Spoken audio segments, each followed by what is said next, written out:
참 반갑습니다. 이렇게 또 귀한 비 오는 날에 또 주님을 사랑하시는 마음으로 모이신 여러분들 하나님의 축복이 있으리라 믿습니다. 네. 오늘 열왕기하 10장의 이야기입니다. 열왕기하 10장에는 예후가 드디어 왕이 된 후에 이제 아합의 아들들을 다 진멸하는 이야기입니다. 그 이야기가 1절부터 이제 쭉 나와 있고요. 그 후에 아하시아의 아들도 이제 42명의 아들을 또 죽이는 이야기가 나와 있습니다. 그리고 또한 이제 레갑의 아들 여호나답이라는 사람 만나서 예후가 같이 함께 연합하여서 하나님의 일을 감당하는데요. 그 후에 바알의 신도들을 예후가 다 불러 모아서 이렇게 진멸하는 이야기가 나와 있습니다. 그렇게 해서 예후의 이야기가 마무리 쳤습니다. 이제 조금씩 이제 한번 보기 원합니다. 10장 3절에 이런 말이 써 있습니다. 너희 주의 아들들 중에서 가장 어질고 정직한 자를 택하여 그의 아버지의 왕자에 두고 너희 주의 집을 위하여 싸우라 하였더라. 그래서 예후가 편지를 보냅니다. 편지를 보내서 70명의 아합의 아들들에게 편지를 보내서 그 70명 중에 가장 지도적이 있고 가장 똑똑한 또 정직한 한 사람을 택해라. 그래서 그 사람을 왕으로 세운 다음에 나랑 같이 싸우자 합니다. 하지만 그 70명의 아들들을 이렇게 교육하던 그 사람들은 예후를 두려워하여서 결국 그 70명의 아들들을 다 죽여서 예후에게 데려오는 이야기가 있습니다. 그래서 7절에 편지가 그들에게 이르매 그들이 왕자 70명을 붙잡아 죽이고 그들의 머리를 광주리에 담아 이스라엘 예후에게 보내니라 합니다. 그렇게 해서 아합의 모든 그 자손들은 다 멸망하는 것, 하나님의 예언대로 하나님의 심판이 임하는 것을 볼 수가 있습니다. 하나님은 반드시 하나님 편의 선자의 편에 서시고 심판을 내리시는 주님이시라 믿습니다. 아멘. 그리고 아하시아의 형제 42명을 또 우연찮게 만나게 됩니다. 하나님의 인도하심이죠. 그래서 또 예후는 이 42명의 형제들을 다 죽이는 이야기가 나와 있습니다. 이렇게 우연찮게 일하시는 하나님은 때때마다 우리에게 하나님의 일을 감당할 수 있는 기회와 힘을 주시는 주님이신 줄 믿으시기 바랍니다. 아멘. 그 후에 이 레갑의 아들 여호나답을 만난다라고 합니다. 이 레갑의 아들은 참 성경에서 하나님께서 귀하게 사랑했던 그런 자손들입니다. 예레미야서 35장 19절에 이렇게 레갑의 자손에 대해서 나와 있는 것을 볼 수가 있습니다. 그러므로 만군의 여호와 이스라엘의 하나님께서 이와 같이 말씀하시니라. 레갑의 아들 요나답에게서 그 앞에 설 사람이 영원히 끊어지지 아니하리라 하시니라. 하나님께서는 이 레갑의 자손들이 포도주를 금하며 평생 나실인의 모습으로 살아갔던 이들, 그들의 삶은 하나님의 섬김에 바쳤던 이들을 반드시 기억하시고 이들에게 은혜를 주셔서 이들에게서 끊어지지 아니하는 제사장의 직분을 주신 것을 볼 수가 있습니다. 하나님은요, 우리가 하나님에게 헌신하는 모든 하나하나들을 반드시 다 기억하시고 축복하십니다. 아멘. 그래서 여러분들 이렇게 비 오는 날에도 주님의 은혜를 사모해서 자리에 모여서 예배드리시는 것들 하나님께서 다 기억하시고 다 축복하시리라 믿습니다. 아멘. 그래서 이 레갑의 아들 여호나답과 함께 예후는 바알의 신도들을 멸하는 것을 볼 수가 있습니다. 그 내용이 이제 쭉 나와 있는데요. 그래서 이 27절에 바알의 묵상을 헐며 바알의 신당을 헐어서 변소를 만들었더니 오늘까지 이르니라. 이 바알 신자들을 다 모아서 나는 더 바알을 잘 섬길 거다라는 그런 계략을 통해서 모든 바알 신자들을 다 모으죠. 그 후에 문을 잠근 다음에 다 레갑과 함께 이렇게 멸하는 것을 볼 수가 있습니다. 하나님은요, 특히 나중에 다시 예수님께서 오실 때는 확실하게 온전한 심판을 하시는 주님인 것을 믿으시기 바랍니다. 그날이 반드시 올 것입니다. 우리가 지금은 보이지 아니하고 지금은 우리가 어려움 속에 처해 있는 것 같지만 하나님께서는 반드시 그 마지막 날에 그 거룩하신 주님이 오셔서 모든 불의를 다 멸하실 주님을 믿으시고 여러분들은 하나님 편에 서 계시는 여러분 되시기를 예수님의 이름으로 축복합니다. 그리고 28절부터 36절에는 예후의 마지막 모습이 나와 있고요. 이 부분은 제가 나중에 같이 함께 더 자세히 보기 원합니다.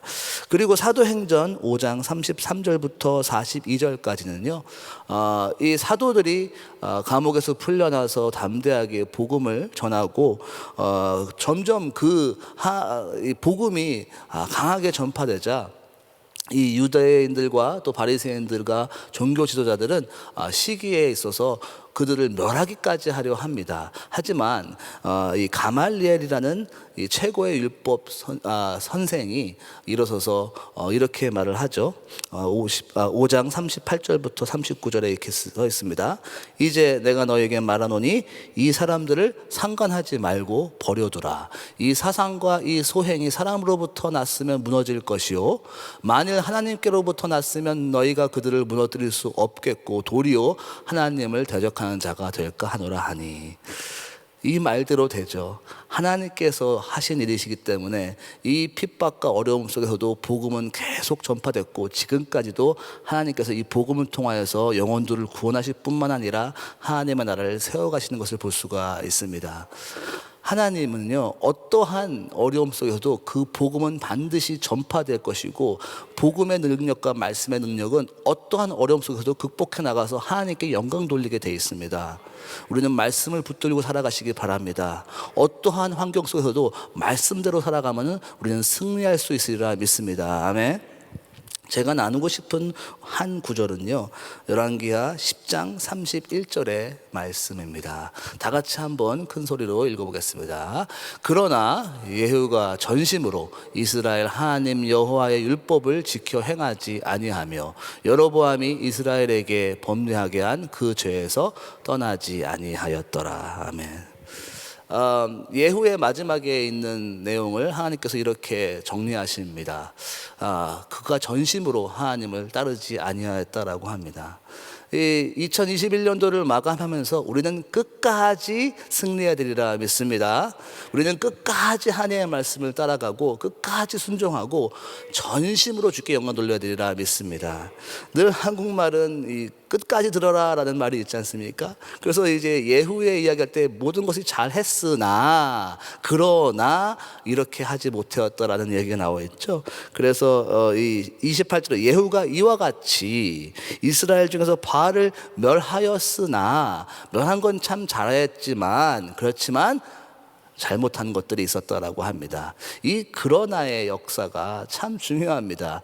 우리는 이 그러나를 잘 해서 우리가 잘 부족했지만 그래도 끝까지 섬겼더라라고 돼야 되겠죠. 아멘. 반대가 아니라 예후는 그가 잘하였으나 그러나 전심으로 하지 못했다라고 하는 말이 있습니다.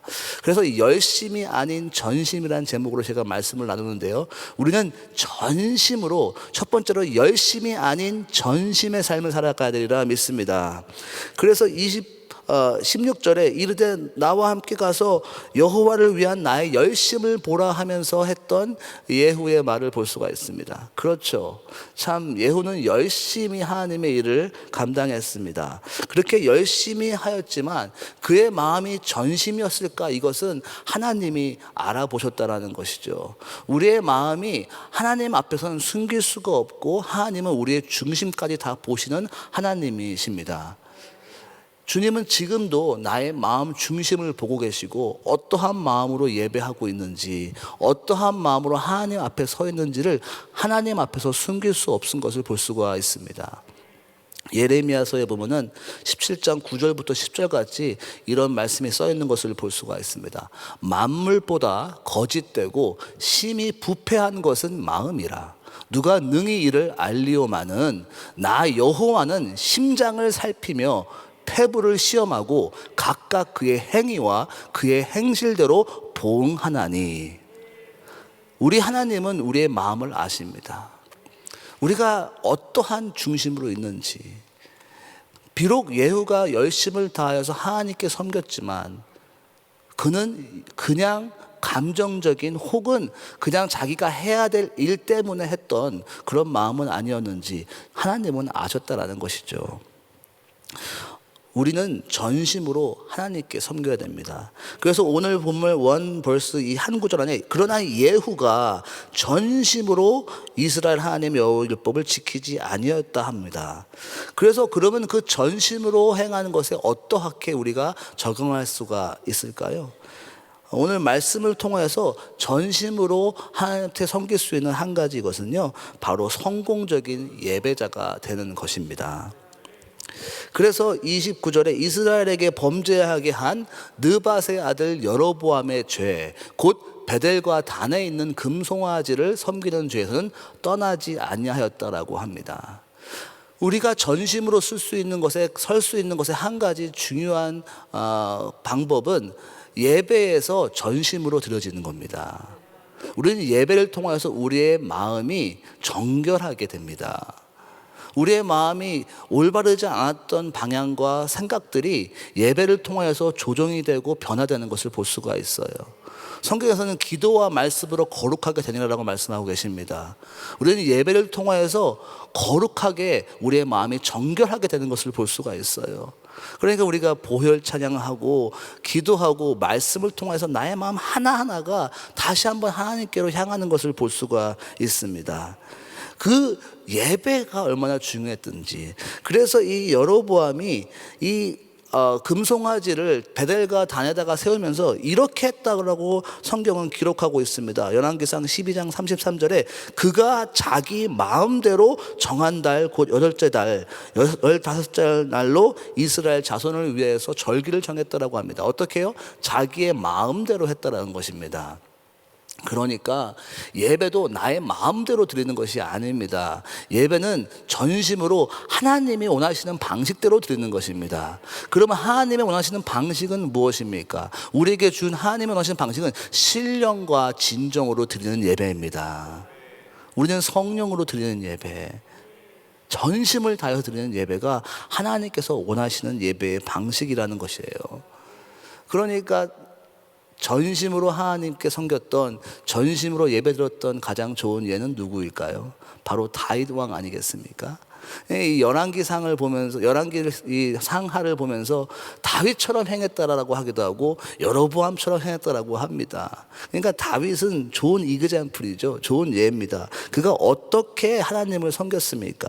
시편 63편 1절부터 2절에 보면 그의 마음을 들여다볼 수 있는데요. 하나님이여 주는 나의 하나님이시라. 내가 간절히 주를 찾을 때 물이 없어 마르고 황폐한 땅에서 내 영혼이 주를 갈망하며 내 육체가 주를 앙모하나이다. 내가 주의 권능과 영광을 보기 위하여 이와 같이 성소에서 주를 바라보았나이다 라고 합니다.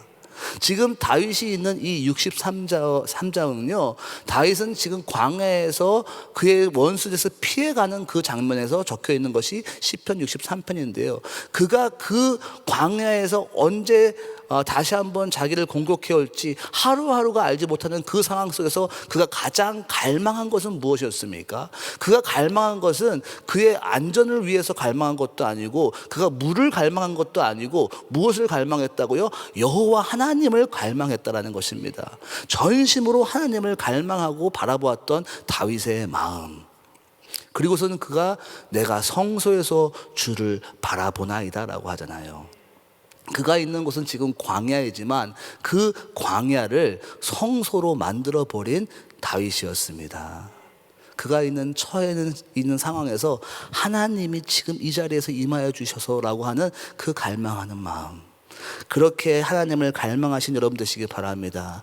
지금 우리 같이 함께 예배드리고 있지만 나의 마음 중심을 다시 한번 주 앞에 나와서 주님, 나의 마음을 다시 한번 관찰하여 주시고 나의 마음을 보셔서 주여 내가 거룩하지 못한 부분이 있습니까? 이 시간을 통해서 거룩하게 하여 주시고 전심으로 하나님을 사랑하고 따라가는 자 되게 하여 주시옵소서라고 고백하시기 바랍니다.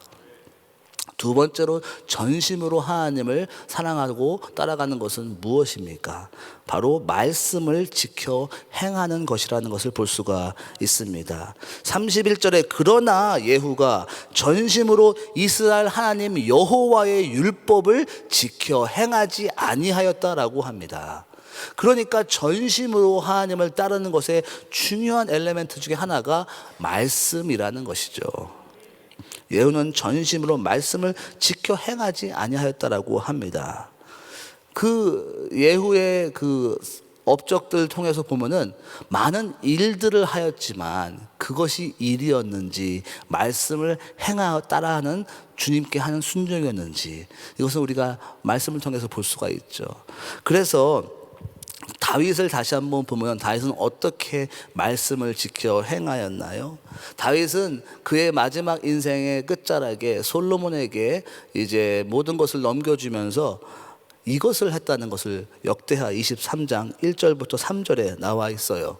다윗이 나아가 많이 늙음에 아들 솔로몬을 이스라엘 왕으로 삼고 이스라엘 모든 방백과 제사장과 레위 사람들을 모았더라. 레위 사람은 30세 이상으로 계수하니 모든 남자의 수가 3만 8천 명이었다라고 합니다.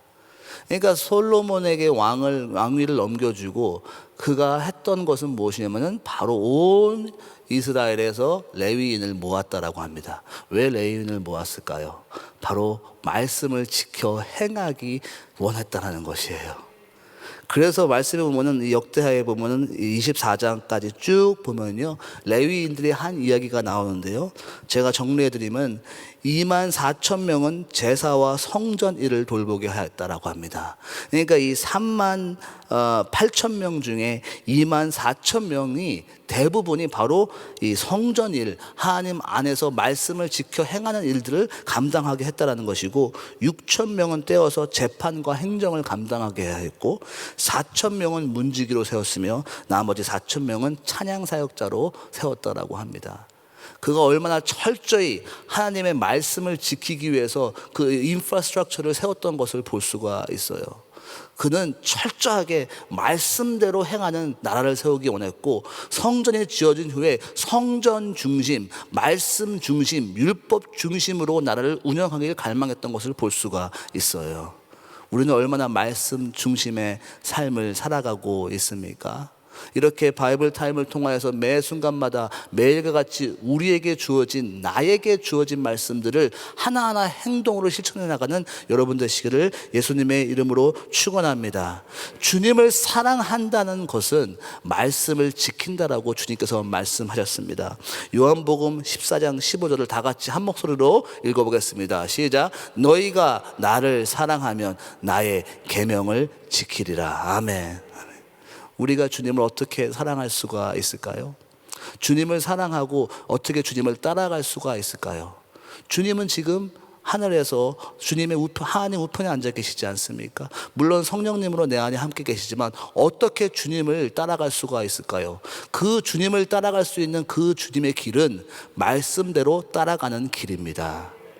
어떻게 주님을 사랑할 수 있을까요? 주님은 우리가 지금 보이지 않지만 어떻게 주님을 사랑할 수 있을까요? 바로 말씀을 사랑하는 것이 주님을 사랑하는 것이라고 우리는 볼 수가 있습니다.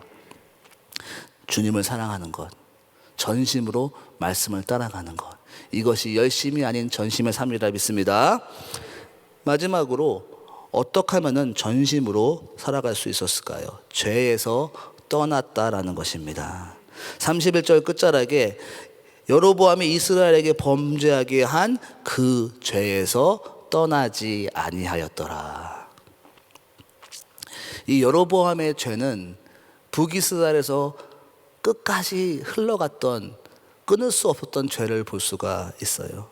열왕기하 17장에 보면 드디어 북이스라엘이 망하는 이야기가 나옵니다. 그 북이스라엘이 망하는 것을 하나님은 이렇게 정리하십니다. 22절에 이스라엘 자손이 여로보암에 행한 모든 죄를 따라 행하며 거기서 떠나지 아니하므로, 이 죄가 계속해서 반복돼서 이스라엘을 괴롭혔던 것을 볼 수가 있습니다. 여로보암이 행한 모든 죄, 그 죄에서 떠나가지 아니하였더라. 죄는 우리 삶 속에서 인간으로 살아가면서 경험하는 피하기 힘든 그러한 것이죠. 아담과 하와가 범죄를 한 다음에 우리는 죄인으로 태어났고, 또 지금도 우리의 모든 환경과 사단마귀는 유혹과 죄로서 우리를 계속 넘어뜨리게 합니다. 죄와의 싸움은 우리가 죽을 때까지 끝까지 하는 것입니다. 다윗도 범죄한 상황이 있었죠. 사울도 범죄한 상황이 있었습니다. 하지만 이들의 차이가 뭐였어요? 죄에서 떠나서 회개한 것입니다. 회개가 그렇게 중요한 거예요. 다윗도 죄인이었고 사울도 죄인이었습니다. 다윗도 죄인이었고 여로보암도 죄인이었어요. 하지만 죄에서 떠났다는 것은 올바른 회개가 주어졌다는 것이죠. 베드로와 가롯 유다의 이야기 많이 듣지 않습니까? 그렇지만 그들의 차이는 바로 죄에서 돌아서서 회개한 것이라는 것이죠. 우리는 매 순간마다 예배 때를 통해서 회개의 자리로 나가시기를 예수님의 이름으로 축원합니다. 그런데 죄가 더욱더 무서운 것이 무엇입니까? 그것은 죄는 하나님과의 관계를 멀게 한다는 것입니다. 이사야서 59장 2절에 이렇게 써 있습니다. 오직 너의 죄악이 너희와 너희 하나님 사이를 갈라놓았고 너희 죄가 그의 얼굴을 가리어서 너에게 듣지 않게 함이라 라고 하셨습니다. 죄가 가장 심각한 것은 하나님과 멀게 한다는 것입니다. 예후는 그 열심으로써 하나님의 일을 잘 감당했지만 죄를 떠나지 않게 함으로써 하나님과의 친밀함에서 멀어졌던 사람입니다. 우리가 왜 열심히, 우리가 왜 전심으로 하나님의 일을 감당해야 되겠습니까? 그것은 바로 하나님을 사랑하기 때문에 그런 거죠. 하나님과 함께하고 있기 때문에 그런 거죠. 하나님과 함께 하려면 죄가 없어야 되니까 그렇죠. 그러니까 예후가 열심히 주님의 일을 감당했지만 그것은 그냥 일이었고 그에게 주어진 일뿐이었지만, 다윗은 부족하고 연약했지만 늘 하나님과의 관계를 가장 중요하게 생각했기에 비록 그가 죄인이었지만 무릎 꿇고 회개하고 눈물 흘리며 회개해서 다시 한번 하나님과의 관계를 친밀하게 했다고요. 그러니까 다윗이 그가 범죄한 후에 주여 나에게 주님의 성신을 머물러 가지 않게 하시고 내가 구원의 감격을 다시 회복시키소서라고 고백할 수 있었잖아요. 그러니까 죄에 대해서는 하나님과의 관계, 이것에 문제가 있었다는 것이죠. 열심만이 아닌 전심으로 살아가는 것, 그것은 전심으로 주님을 사랑하는 것이죠. 그래서 마태복음 22장 37절에 이런 말씀이 써 있는 것을 볼 수가 있습니다. 다 같이 한 목소리로 읽어볼까요? 시작. 예수께서 이르시되 내 마음을 다하고 목숨을 다하고 뜻을 다하여 주 너의 하나님을 사랑하라 하셨으니. 2021년도가 마무리돼 가고 있습니다. 우리는 이런저런 많은 일들을 감당했고 많은 사역들을 하였습니다. 그리고 하나님을 위해서 열심히 살아갔습니다. 하지만 더욱더 중요한 것은 나의 마음이 그냥 순전한 열심이 아니라 전심이었는지 다시 한번 바라보아야 되리라 믿습니다. 나는 얼만큼 주님을 온 마음 다해 사랑했으며 온 마음 다해 따라갔는지. 예레미야의 말씀처럼 주님, 이 기도 시간을 통하여서, 이 예배 시간을 통해 다시 한번 나의 마음을 감찰하여 주시옵소서. 나의 마음속에 불순하고 하나님이 기뻐하시지 않았던 나의 의와 나의 기업을 세우기 원했고 나의 왕국을 세우기 원했던 모습들이 있다면 주여 이 시간 예수의 보혈로 정결케 하여 주시옵소서. 다시 한번 주 예수 그리스도의 십자가 앞에 무릎 꿇고 주님이 나의 구주 되시고 오직 주님만이 나의 삶의 이유 되십니다라고 고백하는 여러분 되시기를 바라시고요. 또한 다시 한번 말씀 안에 내가 말씀에 비춰봐서 올바르게 서지 않았던 부분이 있다면 주님 다시 한번 말씀으로 돌아가게 하여 주시옵소서. 다시 한번 나의 가족이, 나의 가정이, 나의 그 학교가, 나의 이 나라가 말씀으로 돌아가게 하여 주시옵소서. 또한 주님 다시 한번 내가 주 앞에 나와서 주님께서 기뻐하시지 아니하는 거 있다면은 이 해가 지나가기 전에 온전한 회개를 가져오게 함으로 하나님과 친밀함을 다시 한번 회복하게 하여 주시옵소서라고 고백하시는 여러분 되시기를 예수님의 이름으로 축원합니다. 잠깐 같이 기도하겠습니다. 주님, 예후의 삶을 돌아보면서 혹시 나는 예후처럼 일 중심에 또한 그 전심이 아닌 열심으로 살아간 적이 없었는지 돌아보게 하심을 다시 한번 감사를 드립니다. 주님, 이 해가 가기 전에 전심으로 주를 사랑하는 자가 다시 되게 하여 주시옵소서. 예수님의 이름으로 기도했습니다. 아멘. 우리 말씀 생각하시면서 온 마음 다해 주를 찬양합니다.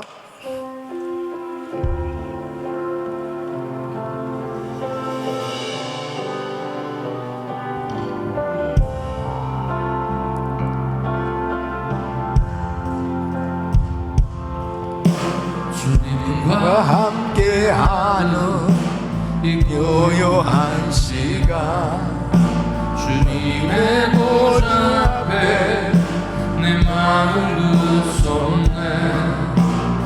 모든 것을 실은 주님께 감출 것 없네. 내 마음과 다 전달해 주 바라보이다. 두 손을 높여 드시고 사랑합니다. 온 마음 다해 주 알기 원하네. 내 모든 삶 당신 것이니 주를 섬기리. 온 마음 다해 온 마음 다해 사랑합니다. 마음 다해 주 알기 원하네. 내 모든 당신 것이니 주만 섬기리. 온 마음 다해. 우리 성도님들은 온 마음을 다해서 주를 섬길 수 있기를 축원합니다. 하나님 앞에 인정받는 자가 되어야 합니다. 하나님 앞에 쓰임 받는 것은 참으로 귀한 것인데, 우리 주님께서 내가 주의 일을 하는 그 자체가 하나님께 인정되어져야 하는 것입니다. 오늘 하나님께서 특별히 우리에게 귀한 교훈을 주시는 내용이 있어요. 그것은 율법적인 열심이냐, 아니면은 내가 복음적인 열심이냐. 이 율법적인 열심은 나 자신의 어떤 욕망을 이루기 위한 열심이 되어질 수 있는 것입니다. 근데 복음적인 열심은 하나님의 뜻을 이루기 위한 열심이 되어지는 것입니다. 열심은 참으로 귀한 것이죠.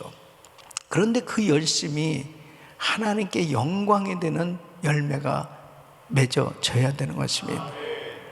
하나님 앞에 이 예후가 정말 그 엘리야 선지자가 예언한 그 말씀이 그대로 이루어지도록 하는데 귀하게 쓰임을 받았어요. 그래서 모든 이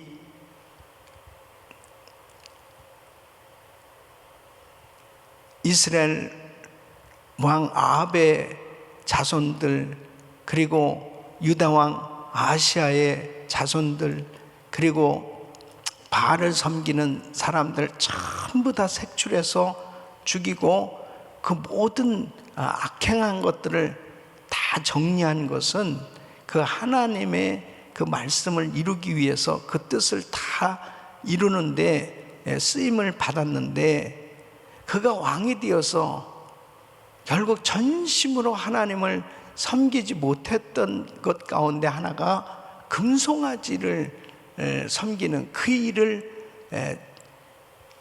중단하고 그것을 다 척결했어야 되는데 그 일을 하지 못한 것에 대해서 하나님께서 반드시 지적해 주시는 것을 볼 수 있습니다. 우리는 한 해를 보내면서 다시 한번 나의 열심 가운데 정말 하나님의 말씀을 쫓는 열심이 되어지고 있는지 다시 한번 살펴보고 철저히 하나님께 인정되어질 수 있는 열심 있는 하나님의 사람들 되시길 축원합니다.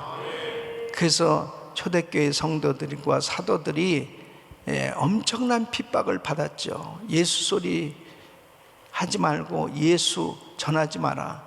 그러나 그들은 성전에 있든지 집에 있든지 항상 그리스도, 예수가 그리스도라고 가르치기와 전하는 것을 쉬지 않았다고 그랬습니다.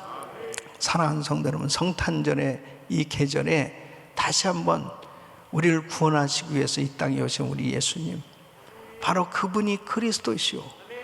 그분을 온전히 다시 한번 우리 심령 속에 그 주님의 말씀으로 충만함을 가지고 이 복음 전할 수 있기를 예수 이름으로 축원합니다. 축원합니다. 두 손을 가슴에 모으시고 몸이 아픈 분들 아픈 곳에 손 얹으세요. 거룩하시고 존귀하신 아버지 하나님, 복음적인 삶이 되기를 원합니다. 복음적 열심을 갖기를 원합니다. 아버지 하나님, 철저히 우리 자신의 어떠한 욕심을 이루려는 열심이 아니고 선한 열정을 가지고 주님 앞에 인정받는 복음의 열심으로 쓰임받는 저희들이 되게 하여 주시옵소서. 순수하지 못한 것들이 다 정결해지게 하여 주시옵시고 철저히 하나님 중심, 오직 예수, 오직 하나님 말씀 중심으로 주님의 말씀을 실천해 나가는 저희들이 되게 하여 주시옵소서. 날마다 성전에 있든지 집에 있든지 예수가 그리스도이심을 가르치고 전하는 저희들이 되게 하여 주셔서 이 성탄의 계절에 더욱더 복음을 전하는, 그러므로 더 주님을 뜨겁게 사랑하는 우리의 심령이 되게 하여 주시옵소서. 연약한 육신들 이 시간도 주의 피문은 손을 안수하사 깨끗게 하여 주시옵소서. 내가 나사렛 예수 이름으로 깨끗한 바를 쩌다, 깨끗한 바를 쩌다. 모든 암세포는 없어질쩌다. 모든 병만 떠나 갈쩌다. 예수 그리스도 이름으로 명하노니 깨끗한 바를 쩌다. 주여 역사하여 주시옵소서. 아버지 하나님, 오늘도 믿음으로 기도받고 기도하는 모든 성도들에게 성령 충만함을 부어 주시옵소서. 이제는 우리 주 예수 그리스도의 은혜와 우리 하나님 아버지의 그 무한하신 사랑과 성령님의 감동 감화교통 충만하신 은총이 하나님을 향한 열심을 가지되 하나님의 뜻을 이루어드리는, 주님께 인정받는 열심의 사람들이 되길 원하는 모든 성도들 머리 이제로부터 영원토록 함께 있을지어다. 아멘. 주님 감사합니다. 주님,